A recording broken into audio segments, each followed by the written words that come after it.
الله الكريم المنان على ما هدانا إلى الإسلام وأرشدنا للإيمان،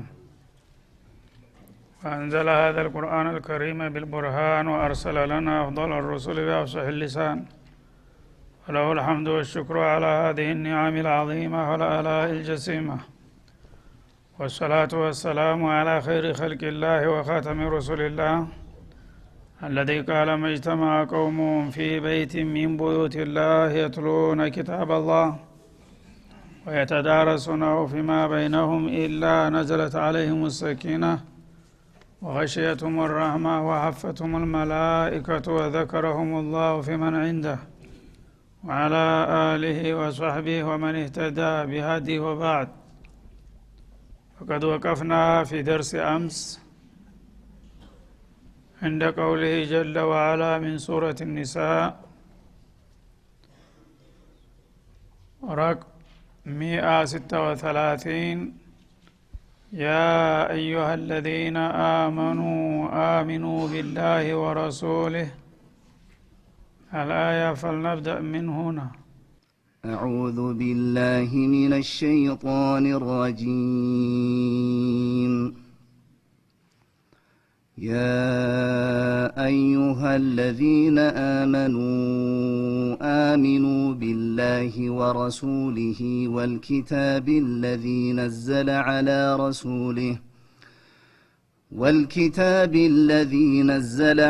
رسوله والكتاب الذي أنزل من قبل، ومن يكفر بالله وملائكته وكتبه ورسله واليوم الآخر فقد ضل ضلالا بعيدا. إن الذين آمنوا ثم كفروا ثم آمنوا ثم كفروا ثم ازدادوا كفرا لم يكن الله ليغفر لهم ولا ليهديهم سبيلا. بشر المنافقين بأن لهم عذابا أليما. الذين يتخذون الكافرين أولياء من دون المؤمنين أيبتغون عندهم العزة فإن العزة لله جميعا. وقد نزل عليكم في الكتاب أن إذا سمعتم آيات الله يكفر بها ويستهزأ بها فلا تقعدوا معهم حتى يخوضوا في حديث غيره إنكم إذا مثلهم. إن الله جامع المنافقين والكافرين في جهنم جميعا. إن الله جامع المنافقين والكافرين في جهنم جميعا. الذين يتربصون بكم فإن كان لكم فتح من الله قالوا ألم نكن معكم وإن كان للكافرين نصيب قالوا ألم نستحوذ عليكم ونمنعكم من المؤمنين. فالله يحكم بينكم يوم القيامة ولن يجعل الله للكافرين على المؤمنين سبيلا. إن المنافقين يخادعون الله وهو خادعهم وإذا قاموا إلى الصلاة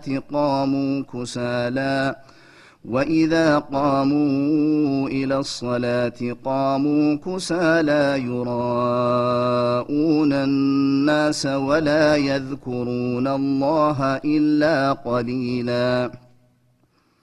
مذبذبين بين ذلك لا إله هؤلاء ولا إله هؤلاء ومن يضلل الله فلن تجد له سبيلا يا أيها الذين آمنوا لا تتخذوا الكافرين أولياء من دون المؤمنين أتريدون أن تجعلوا لله عليكم سلطانا مبينا إن المنافقين في الدرك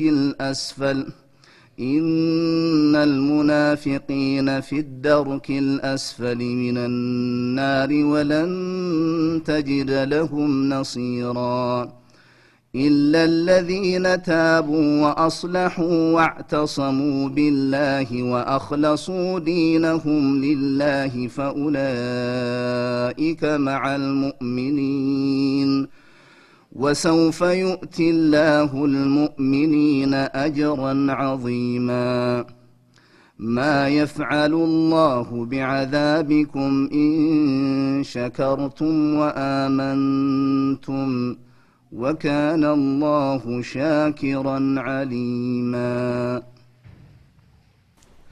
أعوذ بالله السميع العليم من الشيطان الرجيم يقول الله سبحانه وتعالى مخاطبا عباده المؤمنين وموجها لهم في مصالحهم الدينية والدنيوية الله سبحانه وتعالى እንደተለመደው ሙእሚኖችን ለዲናቸው ወይ ለዱንያቸው የሚጠቅማቸው ነገር ሊነግራቸው ወይም የሚጎዳቸውን ነገር ሊያስጠነቅቃቸው ሲሻ በማዕረግ ስማቸው ነው የሚጠራቸው።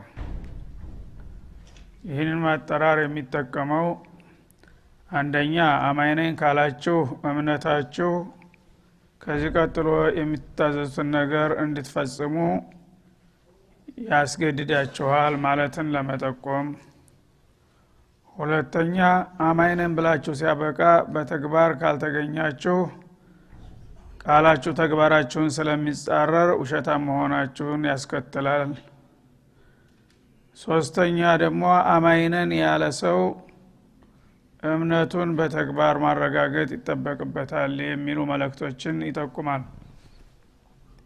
ስለዚህ ያ አዩሃ الذين آمنوا እናንተ ያመናችሁ ሰዎች ሆይ ይላል። የሚታመንበት ነገር ያው የታወቀና የተለመደ ነው።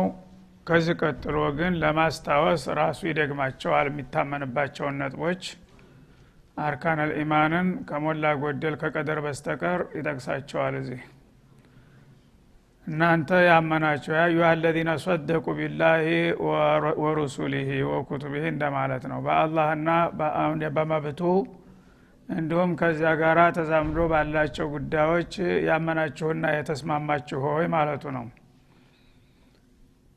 አሚኑ ቢላሂ ወረሱሊሂ በአላህና በመለክተኛው እመኑ ይላል። የሚያስገርመው ይሄ ነው። ያ አዩሃ الذين آمنوا ብሎት ያበቃ አመኑ ቢላህ እናንተ አምነናል የምትሉት በአላህና በመለክተኛው እመኑ ይለናል። እንደገና ተህሲል አልሐሲል አይሆንም ወይ የሚል ጥያቄ ያስነሳል። ማመናቸውን መጀመሪያ እውቅና ሰጥቶ አማኞች ሆይ ብሎ ጠርቷል። እንደገና ተጠራቸው በኋላ እንደስተዛሬው የተለመደ ንዑስ የሆኑ ነገሮችን ማዘዝ ሲጠበቅ ወደ ዋናው ነጥብ እንደገና መልሶ ያመናችሁት ሆይ እመኑ ይላል ማለት ነው። ይሄ ምንድን ያመለክታል? እምነት መራቲብ መሆኑን ለማሳየት ማለት ነው። እምነት የሚባለው ነገር 1% አይደለም ማለት ነው። የተለያየ ደረጃና ማዕረግ አለው። ስለዚህ የእምነት ጉዞ የጀመራችሁ በእምነቱ ግፉበት በተወሰነ ነጥብ ብቻ ከመቶ 1 ወይም 2% አምኛለሁ ማለት በቂ አይደለም እና እስከ መጨረሻው ድረስ ግፋ በርታ ማለትን ለማሳየት ነው ማለት ነው።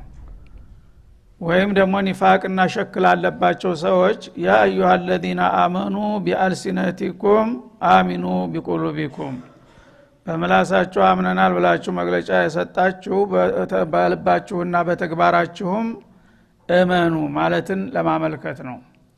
ከዚህም ሌላ የተለያዩ ተፋሲሮች አሉ። እንደውም ያ አዩሃ الذين آمنوا አይ بدأوا الإيمان اثبتوا واستمروا على إيمانكم በእምነታችሁ በርቱ ቀጥሉበት ማለትን ለማሳየት ነው።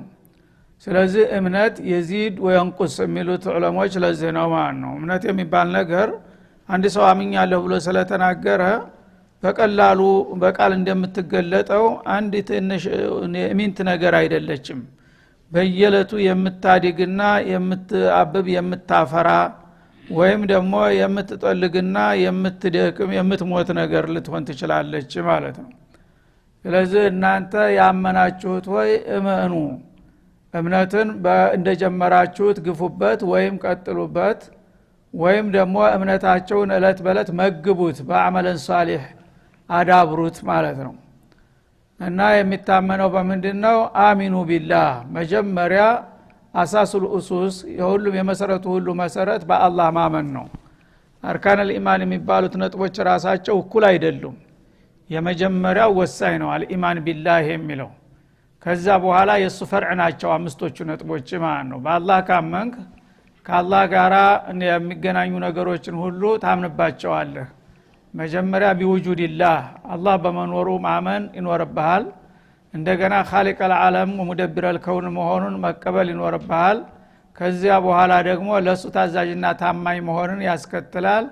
ከዛ ቀጥሎ ደግሞ መልእክተኛው የሚለው ይመጣል ማለት ነው።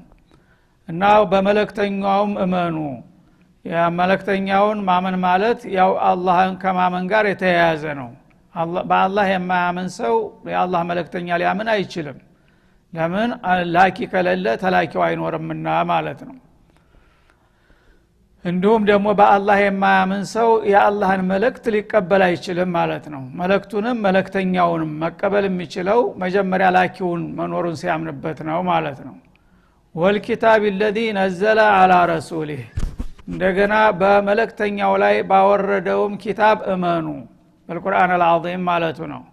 وما تفرع منه እንደዚሁም ሱነተ ሙጠሃራ እዛ ውስጥ ይገባል ማለት ነው። በመልእክተኛው ላይ ባወረደው ኪታብ እመኑ ወልኪታብ الذي انزل من قبل ከዛም ቀደም ሲል ባወረደው ኪታብ እመኑ። የኛው አል የሚለው አሊል ጅንስያ ይባላል በነህዊዎች ቃዒዳ። አሊል ጅንስያ ስትገባ አንድ ነገር ላይ ሙፍረድንም ጀምዕንም ማዕናውን ታሳጣዋለች በአጠቃላይ ክፍት ይሆናል ማለት ነው። ስለዚህ ወልኪታቢ ማለት ወልኩቱቢ እንደማለት ነው። ለፍዙ አሁን ሙፍረድ ነው ግን የሙፍረድነቱን ማዕና አልታነሳውና ወልኩቱቢ الذي انزل من قبل ከዛ በስተፊትም ባወረዳቸው ኩቱቦች እመኑ ማለትን ያመለክታል። መላው ነብዮች ያመጧቸውን ኪታቦች ሁሉ ማለት ነው። ወመን የክፍር ቢላህ እንግዲህ በእነዚህ ነገሮች ማመን ሲጠበቅባችሁ አይፍረድና ወደ ክደት ብትሄዱ ግን በአላህ የካደ ሰው አላህ በመኖሩ የሚጠራጠርና የሚክድ ወይም ደግሞ በመኖሩን ተቀብሎ ሲያበቃ መብቱን የሚክድም ከሆነ እንደዛው ነው።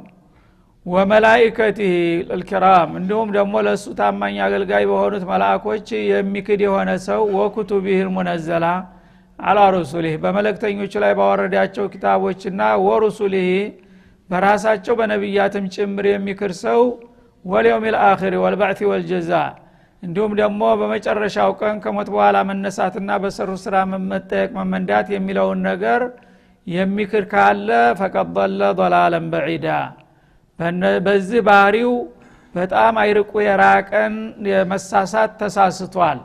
ተመስመሩ ለቆ ርቆ ሄዷል ማለት ነው። የመመለስ እድሉ ጨልሞበታል። ስለዚህ ጦሪቀ ነጃት እነዚህ ናቸው ማለት ነው። አንድ ሰው ለመዳን ከፈለገ ከዘላለም ኪሳራ እነዚህን እምነቶች መቀበልና መሰነቅ አለበት። እነዚህን ነገሮች የካደ ሰው ግን ተጦሪቀ ነጃ በጣም አይርቁ መራቅን ርቋል። ደግሞ ይመለሳልና ይድናል የማይባልበት ሁኔታ ላይ ነው ያለው ሲል ያስጠነቅቃል ማለት ነው። ስለዚህ ቀደር ብቻ ነው እዛ አያት ላይ የቀረው ተአርካነል ኢማን ሌሎቹ በነስ በግልጥ ተደርድረዋል ማለት ነው። ቀደር እና ኩለ ሸይን خلقناه بقدر እንዲሁም ደግሞ وكل شيء قدرناه تقديرا وما تشاءون الا ان يشاء الله በሚሉትና በመሳሰሉት አያቶች በተለያየ ቦታ እሱም እንያተንጸባርቋል ማለት ነው። ስለዚህ የእምነት ነጥቦች እነዚህ ናቸው። ከነዚህ ነጥቦች አንዱንም የካደ ወይም የተጠራጠረ ሰው ضلالا بعيدا ላይ እንደሚወድቅ ነው። ሁሉንም ተካደ ደግሞ خسارው የበለጠ ይሆናል ማለት ነው። እነ الذين آمنوا እነዚያ በአላህ በጌታቸው ያመኑና አሁን በተጠቀሱት ነጥቦች የተስማሙ የሆኑ ሰዎች ثم كفروا እንደገና ትንሽ ቆይተው መልሰው በማፍረስ ወደ ክህደት ከሄዱ አንዳንድ ሰው እንደዚህ ነው አቋም ቢስ ነው። አንዳንዴ ወደ እስላም መግባት ደስ ይለኛል ይልና ይጀምራል። እንደገና ደግሞ ይቀለበስና ወደ ኩፍር ይዘፈቃል። እንደዚህ የሚያደርግ ካለ ثم آمنوا ተዛ ሰነባብቶ ደግሞ እንደገና አስቦ ከተሻለው ዲን ወደ መጥፎ ነው የሄድኩት ይልና ወደ እምነት ደግሞ ይመለሳል። ثم كفروا ደግሞ ሰንብቶ እንደገና ወደ ክህደቱ መልሶ ይዘፈቃል ማለት ነው። ሁሉ ጊዜ እንደዚህ አይነት ዝጉርጉር የሆኑ አስተሳሰባቸው ከንቱ የሆኑ ሰዎች አሉ እና ልክ እንደ ፋሽን ያደርገዋል። ዛሬ ሰለመ ነገ ከፈረ ደግሞ ተነገ ወዳ እየተባለ በዚሁ መልክ የሚጫወቱ አሉ ማለት ነው። እንደዚህ አይነት ባህሪ ካላቸው ثم ازدادوا كفرا ከዚያም በክህደቱ ላይ እየቀጠሉበት ከሄዱ ይላል። ማለት ምንድነው? ይሄን ነገር እንግዲህ ለመደው ማለት ነው። እሱ ዘንድ ሃይማኖት ሑርማ ክብር የለውም። ይፈልግ ዛሬ ሰለም ያለው ይላል፣ ነገ ከፍር ያለው ይላል። ነገ ደግሞ መልሶ ሰለም ያለው ይላል፣ መልሶ ከፍር ያለው ይላል። ከዛ በኋላ ለሌሎቹም መጥፎ ምሳሌ ይሆናል ማለት ነው። እና ሰው የፈለገውን በየቀኑ መገለባበጥ ይችላል የሚል መልእክት ስለሚያስተላልፍ ለሌሎቹ የኩፍር ቁንጮ መሪ ሆነ ማለት ነው። እንደዚህ አይነት እንግዲህ ባህሪ ያላቸው ሰዎች በዛው በመጨረሻ በኩፍር ላይ ያሉ እድሜ ፍጻሜያቸው ከደረሰባቸው ይላል ለም يكن الله ليغفر لهم እንዲህ አይነቶቹን አቋም ቢሶች አላህ ሊምራቸው አይሻም። ምክንያቱም እነዚህ ተላዑ በዲን መጫወት ነውና የያዙት በዛ እንዲህ አይነት ህይወት የሚመሩ እስከሆኑ ድረስ በመጨረሻም ደግሞ በዛ በኩፍራቸው ላይ ያሉ ከሄዱ አላህ እንደማይምራቸው ነው ሲል ያስጠነቅቃል ማለት ነው። ወላ ሊየዲየሁም ሰቢላ አይ ጦሪቀ ነጃት ማለት ነው። የመዳኛውን መንገድም አያመላክታቸውም። በዚህ መልክ እንግዲህ እየገባ እየወጣ እያመነታ እያወላወለ ከቀጠለ በመጨረሻ ሱአል ኺታም ነው የሚያጋጥመው። መጥፎ አንዲያ ሞትን ይሞታታል። ከዛ በኋላ የጀሃነም ሰለባ ይሆናል እንጂ የመዳኛ እድል አይኖረውም ሲል ያስጠነቅቃል ማለት ነው። ምክንያቱም ሰዎች ዋጋ የሚሰጡትን ነገር በጥንቃቄ ነው የሚይዙት። ግን እንደፈለገ ዛሬ ገብቶ ነገ የሚወጣ ነገ ወዲያ ደግሞ ተመልሶ የሚቀለበስ ከሆነ ይሄ በዲን መጫወትና በቁም ነገር መቀለድ ስለሆነ የያዘው አላህ ይቀየመዋል። ከዛ በኋላ ሱአል ኻቲማ ይጽፍለታል ማለት ነው። ፈለከውን ያህል ተጫወት በመጨረሻው በኩፍር ነው የምትሄደው ብሎ ውሳኔ ያሳርፍበታል። በዛ መልክ ይሞታል። በዛ መልክ ከሞተ በኋላ ይህ ሰው የመዳኛ ተስፋ አይኖረውም ማለት ነው። ምክንያቱም በተወሰነ ጊዜ ሰልም ያለው ባለበት ጊዜ ሊሰግድ ሊጾም ይችላል። ስለዚህ በኢማን ላይ በነበርኩበት ጊዜ የተወሰነ ዒባዳ አድርጌያለሁና ሂሳብ አለኝ ብሎ ሊመጣ አይችልም። አበላሽተዋልና الامور بخواتمها ስለሆነ በመጨረሻው ስትገባ ስትወጣ ጀማለ ቆይተህ በመጥፎ ላይ እንዳለህ ሙተሃልና ምንም ዋጋ የለህም በማለት ይስተናበታል ማለት ነው። ስለዚህ ኢማንን በጥንቃቄ መያዝ አለበት። አንዳንድ ጊዜ ሹብሃ ብጅታ የሚፈጥሩ ነገሮች እንኳን ካጋጠሙን ወዳውኑ ተውባ ማድረግና እነዛን ነገሮች ለማስወገድ መጣር ይኖርብናል እንጂ የተላዑ በሸይጣን በመጣ ቁጥር ዝም ብለን እጅ መስጠት አይገባም ማለት ነው። እና ይሄን ማለት አንድ ሰው ታንዴ ሁለት ጊዜ ወደ እምነት ገባ ወጣ ካለ የመዳኛ ጊዜ የለውም የሚለው አገላለጥ በቃሉ እንደሚያሳየው በቀጥታ በመጨረሻ ሰልሞ ቢሞት እንኳን ለማለት አይደለም። የዛ አይነት ጫወታ የሚጫወቱ ሰዎች አላህ ስለሚቀየማቸው ኺታም ያጣሉ፣ መጨረሻቸው ያማረ አይሆንም ለማለት ነው እንጂ መጨረሻ ላይ በአጋጣሚ ሰልሞ ኢኽላስ አድርጎ ተልቡ ተጸጽቶ ከሞተ ሊቀበለው ይችላል። ይሄንንም ቢሆን ማለት ነው። ግን የዛ አይነት ባህሪ ያለው ሰው ሁሉ ጊዜ በስቲቅራ ሲታይ በመጨረሻ በኩፍር ላይ ነው የሚሞተው ማለት ነው። ለምን አጌታ ጋር ያለውን አላቃ ስላበላሸ አላህ ሸቃ ይጽፍበታል። ከዛ በኋላ እንዲሁ ወጣ ገባ ሲል አንድ ቀን በኩፍር ላይ እንዳለ ስለሚሄድ የመመለሻና የመዳኛ እድል የለውም ያለው ለዚህ ነው።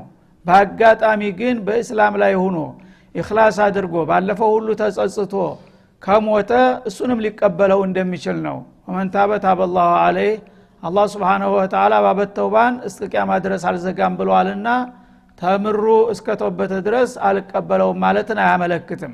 ግን የመተውበት እድል የለውም በገዛጁ አላህ ጋር ያለውን አላቃ አበላሽቷልና አላህ አይወፍቀውም ለማለት ነው ይሄንን የነገረን ማለት ነው። በሽሪል ሙናፊቂን እና በዚህ መልክ በቁም ነገሩ የሚጫወቱና የሚቀልዱ የሆኑትን አስመሳዮችና አታላዎች አብስራቸው ይላል። በምንድነው ማበስራቸው? ቢአነ ለሁም አዳበን አሊማ እጅግ አሳማሚና አንገብጋቢ የሆነ ቅጣት ለነሱ እንደተደገሰላቸው ንገራቸውና አብስራቸው ይላል። እና الجزاء من جنس العمل ነው። እነሱ በቁም ነገሩ ስለሚቀልዱ እሱም ቀለደባቸው ማለት ነው። አበስረው የሚባለው መልካም ዜና ንገረው ማለት ነበር። አሁን ግን አዛበን አሊማ ተደግሶልሃል ደስ ይበልህ ብለህ ንገረው። እሱ በእስላም እየተጫወተ ስለሆነ እኔም ደግሞ ጀሃነምን እንደ ጀነት በብስራት አቀርብለታለሁ ሲል መልስ ሰጠ ማለት ነው። ወይም ብስራት ማለት ለመልጥፎም ነገር ለመልካም ነገር ይመጣል በአረበኛ ቋንቋ። በሽር ፉላንን ቢከዳ የሚለው ቃል ብዙ ጊዜ የተለመደው ብስራት የሚባለው አስደሳች ዜና ሲሆን ነው። ግን አንዳንድ ጊዜ ለመጥፎ ዜናም ብስራት ይባላል ለመቀለድ ብቻ ሳይሆን ማለት ነው። ለምን ይሄ አስለ ሉጋው የተነሳው من التأثر على البشرة አንድ ሰው አንድ የሚያስደስት ነገር ሲሰማ ሰውነቱ ይፈካል፣ ሰውነቱ ላይ ይታያል። ገሌ ዛሬ ደስተኛ ሆኗል ምን አግኝቷል ይባላል አይደለም እንዴ? የሚያስከፋ ነገርም ሲሰማ ደግሞ ሰውነቱ ላይ እንደዛው ንጽብራቅ ይታይበታል፣ ይቆማተራል፣ ይጨፋገጋል፣ በጣም ከስሞ ቅስሙ ተሰብሮ ይታያል። ምን ሆነ ይባላል። ስለዚህ ብስራት ማለት በሸራህ ላይ ሰውነት ላይ አሻራ የሚያሳይ የሚያሳርፍ ዜና ሁሉ ብስራት ይባላል፣ በመጥፎም ይሁን በመልካም ማለት ነው። ስለዚህ በዚህ ከተሄደ መጃዝ መሆኑ ይቀርና አበስራቸው የሚለው ቃል ራሱ ያው መርዶ ንገራቸው እንደማለት ይሆናል ማለት ነው። ሙናፊቆችም በቁም ነገሩ የሚቀልዱ እስከሆኑ ድረስ በዚህ በስራችሁ ሳቢያ የተዘጋጀላችሁ ድግስ አላችሁ ጀሃነም ብለህ መርዶውን ንገራቸው ለማለት ይሆናል ማለት ነው። ለማንኛውም ማንንም ሰው የሰራውን ስራ ዋጋ ኢን ኸይረን ፈኸይር ወኢን ሸረን ፈሸር ውጤቱን ማግኘቱ አይቀርምና እነዚህ እንግዲህ ረበል ዓለሚን ኩቱቦችን አውርዶ ሩሱሎችን ልኮ በቁም ነገሩ ለነሱ አስቦ ተቆርቆሮ ይሄ ነው የመዳኛው መንገድ ብሎ ሲነግራቸውና ሲመክራቸው በመቀበል ፈንታ ፊታቸውን የሚያዞሩና የሚቀልዱ እንደቀለዱብ በቁም ነገሩ እኔም ደግሞ በጀሃነም እናበስራቸዋለሁኝ ይላል። الذين يتخذون الكافرين اولياء እነሱ የዚህ አይነት ብስራት እንዲደርሳቸው የተደረገው መካዳቸው ብቻ አይደለም ሌላም ጀራኢም አላቸውን የማቀው ተጨማሪ ይላል። እሱ ምንድነው? يتخذون الكافرين የለየላቸውን ካህዲዎች አውሊያ አሽዲቃ ወዳጅ ዘመድ አድርገው ይዛሉ። እንግዲህ ስማቸው ሙስሊም ነው፣ ግን በእንቅስቃሴያቸውና በአቋማቸው ሲታዩ ትብብራቸውና ወገናዊነታቸው ለካፊሮች ጎልቶ ይታያል ማለት ነው። ስለዚህ እነሱ የአላህ ጥላት መሆኑን ለመምረጣቸው ማረጋገጫው ከአላህ ጥላቶች ጋር ነው የሚወግኑት። ለዚህ ነው አላህም ለዛ ለካፊሮች የደገሰውን የጀሃነም ለእናንተም ድርሻ አድርጌላችኋለሁ የሚላቸው። አልመርኡ መዐ መን አሐብ ሰው ከወዳጁ ጋር ነውና ማለት ነው። ስለዚህ በተግባራቸው የማን ወገን እንደሆኑ አረጋግጠዋል። ለአንهم يتخذون الكافرين እነዛን የለየላቸውን ሹዕዮቹን መጁስዮቹን ነስራንዮቹን ይሁዲዮቹን ነው እነሱ እንደ ዘመድ ወዳጅ አድርገው የሚይዙትና የሚመኩት ማለት ነው። አውሊያ አስዲቃ ወአዕዋን ረዳትና ዘመድ ወዳጅ አድርገው የሚይዙት የአላህን ጥላቶች ካህዲዎችን ነው። ሚን ዱኒል ሙእሚኒን ሚን ዱኒል ኢክቲፋኢ ቢሰዳቀቲል ሙእሚኒን በሙእሚኖች ፍቅን ወዳጅነት በመወሰን ፈንታ ሙእሚኖችን እንዳላስፈላጊ ነገር ይንቋቸውና ወደ ጎን ተተዋቸው ወደ ካፊሮቹ ነው ተሻግረው የሚሄዱት ማለት ነው። እንደዚህ ስለሆኑ ነው አላህ ለነዛ ለአለቆቻቸው የደገሰውን የጀሃነም ለነሱም ድርሻ ያደረገላቸው ይላል። አየብተጉና እንደሁም العزة እና ሙእሚኖቹን ተተውና ንቀው የለያላቸው ከሃዲዎችን ወዳጅ ዘመድ አድርገው ወደ እነሱ መወገናቸው እነዛ ካፊሮች ዘንዳ ክብር አለ፣ ኃይል አለ፣ ጉልበት አለ፣ እነሱ ይረዱናል ይደርሱልናል ብለው ነው እንዲህ ያደረጉትን ይላል። فإن العزة لله جميعا ይህ ከሆነ ሐሳባቸው ተሳስተዋል እና ወሳኝ የሆነ ኃይል ሁሉ ጊዜ አላህ ዘንድ ነው በጥቅሉ ያለው። አላህ Subhanahu Wa Ta'ala ኃይል የተባለ ሁሉ በእጁ ነው። እነሱ ግን የአላህ ጥላቶች ኃይል አላቸው በገንዘብ በጉልበት በእውቀት በተለያዩ በቴክኖሎጂ አድገዋልና እነሱ ናቸው የሚያዋጡን ብለው ከሆነ የሚመርጧቸው የዚህ ሁሉ ኃይል ባለቤት ይልቁንስ እኔ ነኝ ቢያውቁ ኑሮ ወደኔ ቢወግኑ ኑሮ እነሱን ተጥገኝነት ወጥተው ራሳቸው አያል ሊሆኑ በቻሉ ነበር ማለቱ ነው። ግን እኔና ወዳጆችን ትተው ወደ ጥላቶች እነሱ ይረዱናልና እነሱ ጉልበት አላቸው እውቀት አላቸው ብለው የሚወግኑ ከሆነ ከነዛው ከመረጧቸው ጋራ አዳፋቸዋለሁ ይላል ማለት ነው። هذا صلى الله وسلم على النبي وعلى اله وصحبه